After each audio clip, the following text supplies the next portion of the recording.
আসসালামু আলাইকুম রহমতুল্লাহি বারাকাতু। কেমন আছে তোমরা সবাই? আলহামদুলিল্লাহ ভালো আছি। তো আমি ইউটিউব সম্পর্কে তেমন কিছু জানি না, শুধু ভিডিও বানাই, ভিডিও ছাড়ি, এটাই জানি। তো আপনাদের যদি কারো এই বিষয়ে জানা থাকে, অনেকেই তো অনেক দিন ধরে কাজ করেন, তো আমার কমেন্ট বক্সে একটু বলবেন। আর আপনি নাম্বারটা দিবেন, আমি আপনার সাথে যোগাযোগ করার চেষ্টা করুন, কারণ আমি এই বিষয়ে কিছু জানি না। শুধু ভিডিও বানাইতেছি আর ভিডিও ছাড়তেছি, ঠিক আছে?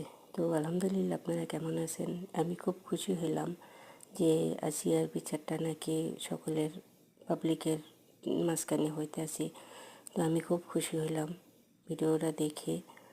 তো এরকম যদি বিচার হয় তাহলে আমাদের যে বাচ্চারা আছে ওরা আর কি কাছ থেকে, বাঘের কাছ থেকে মুক্তি পাবে, কারণ ওরা তো বাঘের চেয়েও বেশি খারাপ। বাঘ তো খাঁচায় বন্দি থাকে, ওরা তো খাঁচার বাইরে থাকে, ওরা খুব খারাপ।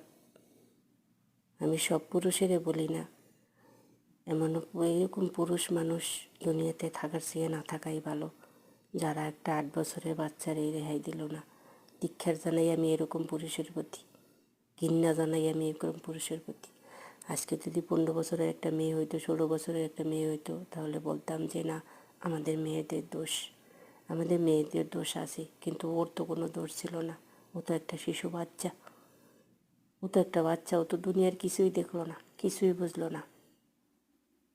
এক কথাই বলতে ওর কী আছে, ও কী করলো, কীভাবে কী করলো ওরে? নওজুবিল্লাহ। আল্লাহ, তুমি এদেরকে কী বলবো, বলার কোনো ভাষা নেই। তবে আল্লাহ ভালো জানে আল্লাহ কীভাবে রাখবে। তবে এই বিচারটা যে হইতে আছে আমি খুব খুশি, যদি সত্যি সত্যি হয়। অনলাইনে তো কিছু হাসা কিছু মিশা হয়। তবে ডক্টর ইউনূস স্যারের কাছে আমার একটাই আবেদন, আপনি এই জিনিসটা একটু বন্ধ করেন। এই যে শিশু নির্যাতন, এটা একটু বন্ধ করেন। কঠিন শাস্তি দেন এদেরকে, যাতে অন্যজনে দেখে ভয় পায়। কঠিন শাস্তি দেন। খুব খারাপ লাগছে আমার কাছে, 8 বছরের একটা বাচ্চা।